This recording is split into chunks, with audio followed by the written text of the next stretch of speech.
Today we're taking a look at the governing body update, and it's a bit of a head scratcher because Watchtower has been sending mixed messages to Jehovah's Witnesses around the world. On one hand, they're talking about miracles, even in the modern day, and then on the other hand, they're talking about the tragic loss of life during natural disasters. And I know I can hear you typing on your keyboard already. Well, Watchtower only claims that they have like spiritual protection. I actually did an entire deep dive video on this subject about what does Jehovah's protection actually mean. And when you really break it down into its core components, I thought it was pretty fascinating. So if you're typing that on your keyboard, maybe pause this video, go and check that deep dive out, because I think it really highlights how it doesn't really matter what Jehovah's Witnesses claim when it comes to miracles or Jehovah's protection. On every single count, it fails. And today, in this governing body update, it is a perfect demonstration of, again, why that argument fails. So let's get into it.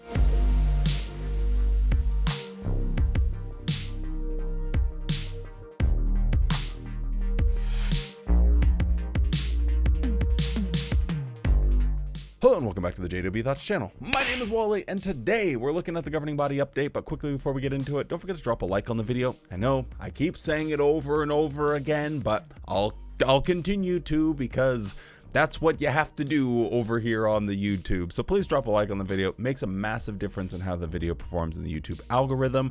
Comment something down below.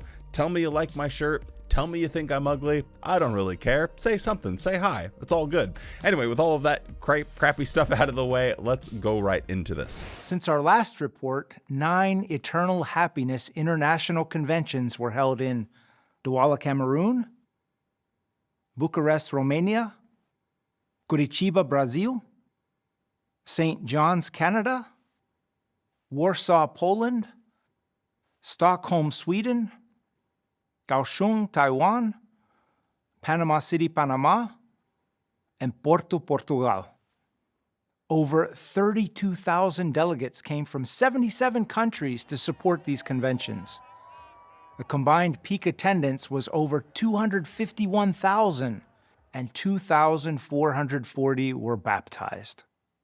A quick word on the international conventions. I saw a meme. I think it came from Goat-like Personality is the name of his YouTube channel, but he was comparing the international conventions to a cult Comic-Con, essentially, where people get to finally express themselves, play dress up a little bit, and have a good hoot and a holler. And I think that is a very apt comparison. When you look at a lot of the pictures that they show from international conventions, you can see Jehovah's Witnesses really like to lean into dressing up and playing a character, and Watchtower likes to take pictures and show on the broadcast the people who dress up and play the character. So I do think that that is a pretty funny thing, because ordinarily Jehovah's Witnesses aren't really allowed to go to Comic-Con. There was a funny situation when I used to do the cart witnessing in downtown Seattle, and I was right around the area where they were having a Comic-Con. And I remember like seeing some people that I know, but then they were like trying to like hide their faces that they were going to Comic-Con, because you weren't really supposed to. So it was just a really funny situation. But now you can see that, you know, at least they have an opportunity to play dress up, I guess. Not really fun, cool characters or anything like that. But, you know, anyway, we'll stop blabbering on about that. The other thing that just annoyed me, really pissed me off because of my time as a Jehovah's Witness, one of the issues that always seemed to come up was about dress and, well, not dress and grooming. They just say those words so synonymously, but with what I would wear. And one thing that bothered me was when it would get warm out, why the heck are we walking around with ties on? It just never made any sense. Like, it is 85 degrees. Why are we having to wear a tie?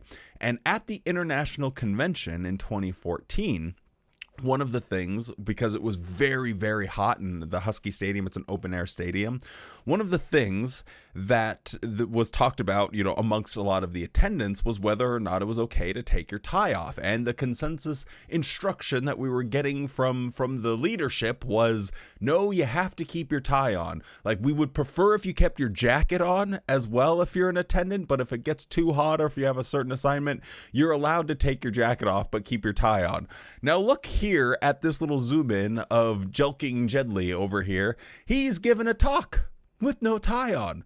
So this mother sucker, governing body member, he's newly appointed, he gets to rock up and give a talk on stage, not wearing a jacket, not wearing a tie. Anyway, maybe it's the local culture or whatever the case might be, but that just really grinded my gears.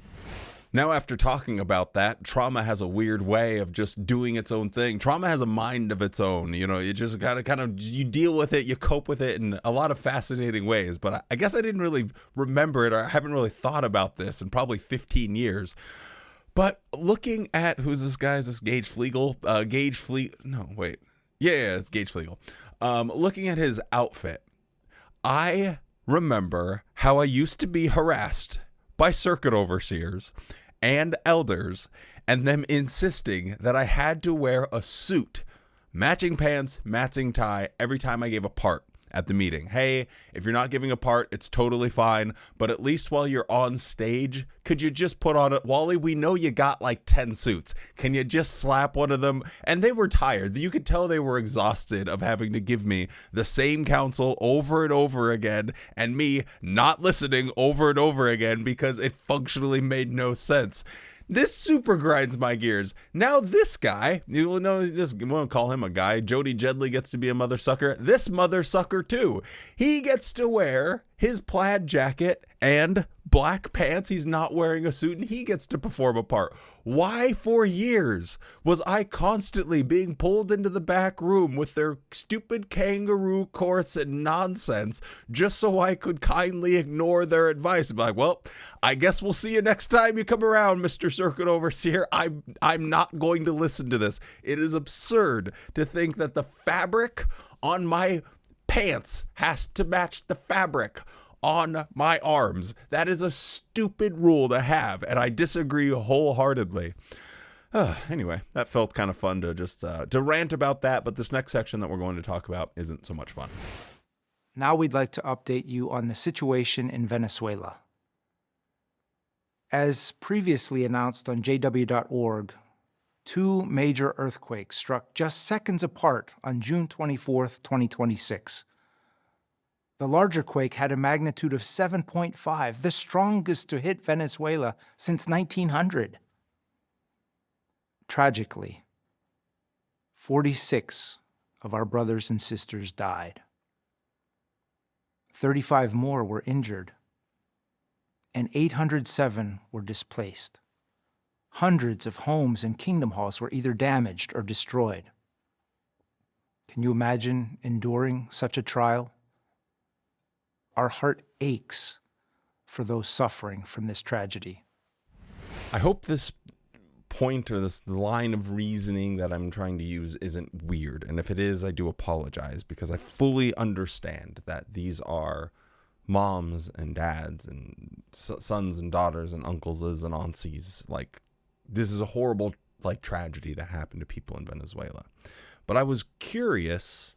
So I looked up just the general population versus how many people had died. And I guess I could have used a calculator, but I just did some Wally mental math. But it was the ratio was about 0.016%.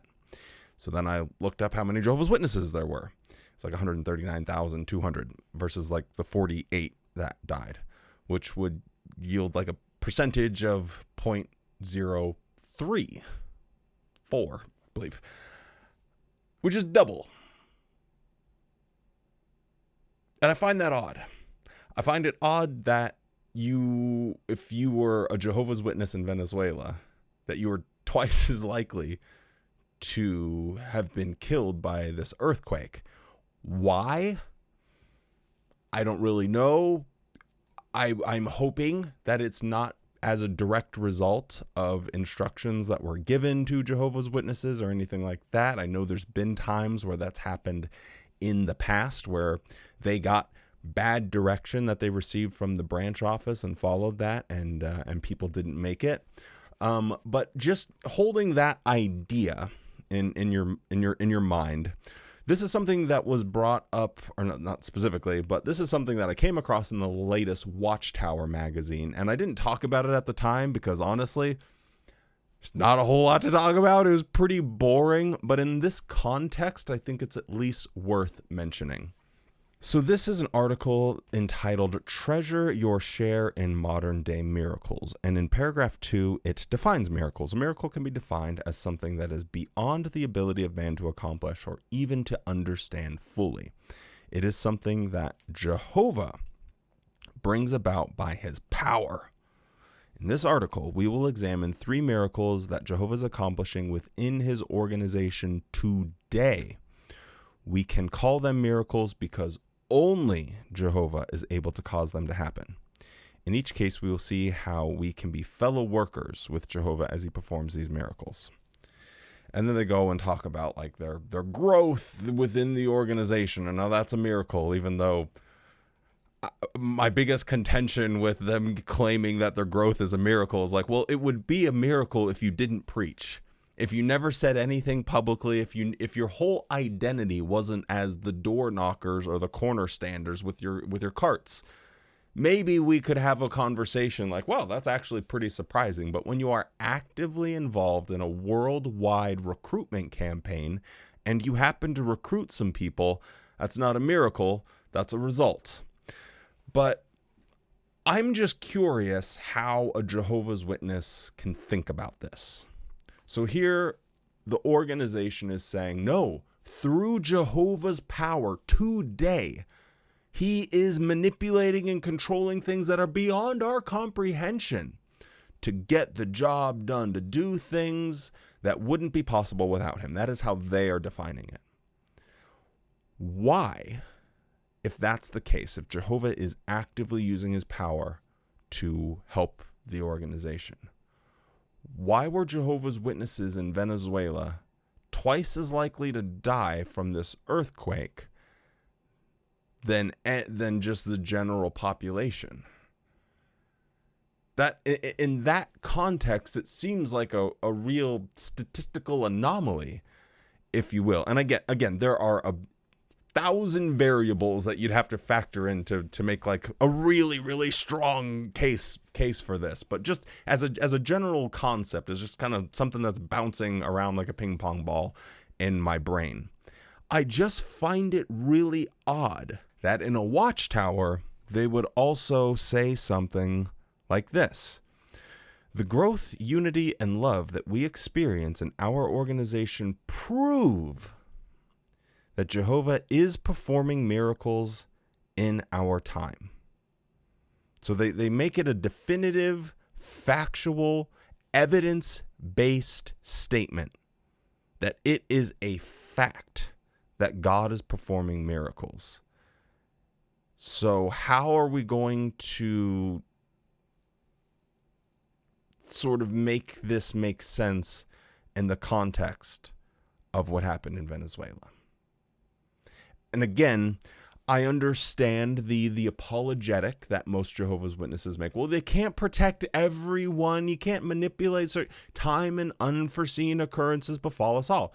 Okay, even if we grant that, why were you as a percentage, why were you twice as likely to die from this earthquake if you were a Jehovah's Witness than not being a Jehovah's Witness? I feel like that should at least be level. If time and unforeseen occurrence befall us all, so if mayhem happens and you are amongst the mayhem, hey, it is what it is. But why is it more likely if you're a Jehovah's Witness? That seems incredibly odd to me, to have both of these things be true, that Jehovah is actively performing miracles, and yet Jehovah is actively not giving 2 neurons, 2 of his little miraculous supernatural brain cells to active Jehovah's Witnesses in Venezuela.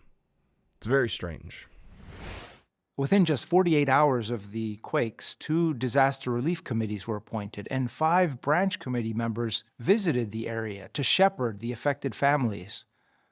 Food, water, shelter, hygiene supplies, and emergency medical care were provided. In one touching example, when hygiene supplies began to run low, the brothers knew that Jehovah would take care of them. And just hours later, a man who is not a witness came to the Kingdom Hall with goods to donate.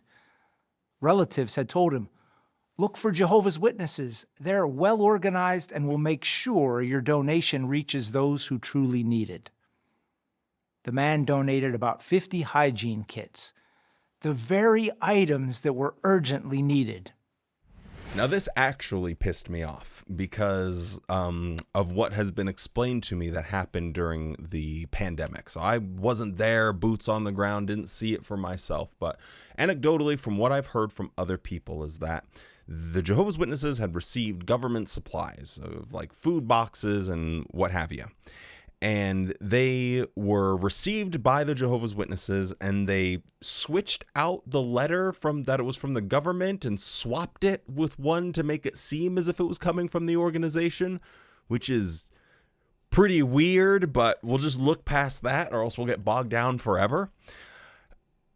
Despite some people actively saying that they didn't need these boxes of food, it's been explained to me and told to me that there were representatives of the organization saying that they were not allowed to give that food out to other people. The food box that they received from the government, but then Watchtower tried to make it seem like it was actually from them. They were instructed that it's better just to let the food go to waste than to take that to people in need. Take that to a food bank or something like that. This stupid idiot now is trying to use this example of, oh yeah, well man, they were running low on supplies and it was a miracle. They got some soap because someone had said, oh, give it to Jehovah's Witnesses. They'll know what to do with it. And then they took it and probably hoarded it. They would never pass this out. If the Jehovah's Witnesses received any type of goods, I don't think it is inaccurate to say that there is a high probability that those greedy goobers are holding on to it with a ninja grip. They ain't letting go. They don't care about the wider community. They only care about themselves. This is something that we've seen for decades. And it's a story that repeats itself. Oh, there's a horrible disaster. Jehovah's Witnesses show up. Oh, they're one of the first ones on the scene. And they do nothing to help other people that aren't Jehovah's Witnesses. Oh, sorry, your brother lost his house and he's disfellowshipped. Sorry about that. Ooh, your neighbor, they don't have a roof and we have all these extra roofing supplies. Sorry, nothing can be done. Sorry, it's just not God's will, apparently, for you to have a roof on your house, even though we have everything right here. We have the manpower. It doesn't cost the organization anything. No, sorry, we can't do any of that. I just find it incredible that he is trying to manipulate this story as if it's some low-key miracle, like, ooh, we were out of soap, and then soap arrived, and it was because of our reputation as Jehovah's Witnesses. For the love of God, we need to change this reputation. If there's ever been a better motivation for me to just keep on yapping on YouTube, it's stuff like this. That reputation has to change. These people will hoard things, like they hoard their real estate assets. We don't even have a very clear picture of what they do with regard to humanitarian aid. They don't give detailed reports like other religions do. It's very vague, and it's a lump sum that even if you take the lump sum that I don't think they even report anymore, but when they used to report it, I would talk about it every single year because it was laughable. It would be like 10 million, 12 million. I think the highest was like 14 million or something like that. For an organization that itself says openly, publicly, that improving their real estate assets, they are willing to spend $500 million, $500 million in 1 year to buy and renovate property they own. And in the same year, they did $10 million in disaster relief without disclosing whether or not those were improving properties that they own, which should go back in the category of the... Anyway, you've heard me rant about this for years now, so I guess I'll just shut up. We thank you for your generous donations to the worldwide work, which enables us to provide relief and support. But that's the real reason they even talk about this and mention it, isn't it? They want to put it on people's radar. They want to put it in their face. They want to, show this at meetings so that way people are guilted into donating some extra money. Money that, by my estimations, and they're just my estimations, Watchtower doesn't need. When you own as much wealth as they have, there are ways to make that stretch and grow for you into an infinite money glitch if you're not paying taxes. I would be hard-pressed to see a situation where Watchtower truly needed people to donate money. But I think that it's more along the lines of keeping the gambler's fallacy, if you will. If you keep people invested, if you keep people, going to meetings, so they're investing their time, if you baptize your children, you're investing your family, if you're giving money, you're investing your finances, your entire world will now be vested into Watchtower. And if that's the case, it's a lot harder to leave because leaving is going to come at a cost. Now it's not just about freedom, but that freedom has a price attached to it. And if that price is high enough, I think it could keep certain people in. But if you do remain a Jehovah's Witness, we got some good news for you because we have a riveting and exciting panty-dropping announcement from Mr. Flegel. Jehovah also provides something else that can strengthen us, the gift of music. We're pleased to share with you an exciting new initiative. In the coming months, we'll provide a greater variety of spiritually upbuilding music for the worldwide brotherhood. It will be called International Music. These songs will be added to jw.org and JW Library and will reflect the local flavor of music enjoyed by our worldwide brotherhood. These songs will not be translated into other languages, and no videos will be created. While this music will certainly be appreciated by Jehovah's people as a whole, it's especially intended for younger witnesses. Would you like to hear a sample?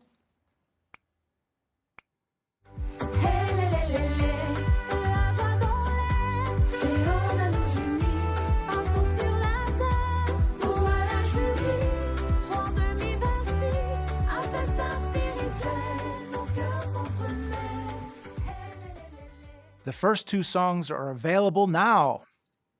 More will be added later this year. We're excited to provide additional heart-stirring music for use as we go about our daily activities. Woo-wee, what an exciting announcement. I don't know about you, but raise your hand if you are rock hard for this new initiative that the Beige Kegel has decided to roll out. How long has the Jehovah's Witnesses been claiming that they are a worldwide brotherhood? I don't know, like 100 years? How is it in the Big 26 that we're finally like, maybe we should make some original music for people all around the world? What a novel concept. I don't really get it. I think this is funny for me to hear because I'm, part of the old school now. I'm old unk as far as the JWs go. But back in my day, we didn't have any of this little ass-shaking music and no finger wiggling was happening around at the Kingdom Hall. It was all just piano, orchestra. Dark days are here, man lives in fear. Why am I singing this? I really do not know. It was really, really miserable. They're trying to make it, as he says, something more exciting specifically for young people. Is this going to move the needle for young people?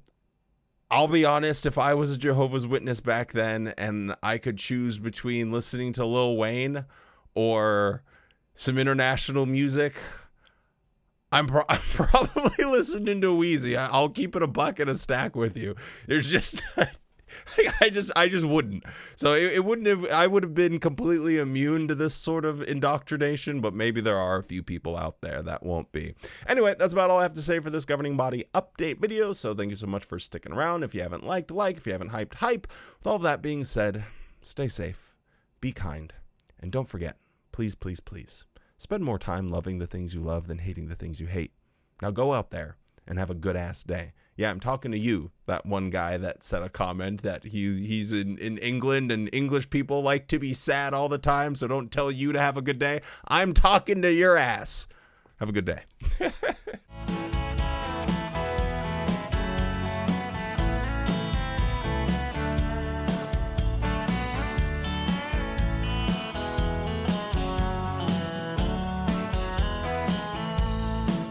When I drive my car or I take a train, there's an angry world out there. Each day arrives and so many lives have heavy loads to bear. Then Jehovah's words come back to me, be patient, calm and kind. And no matter where, say a silent prayer for a peaceful state of mind. Living peacefully in a peaceless world is easier said than done. But if you can do it now, just imagine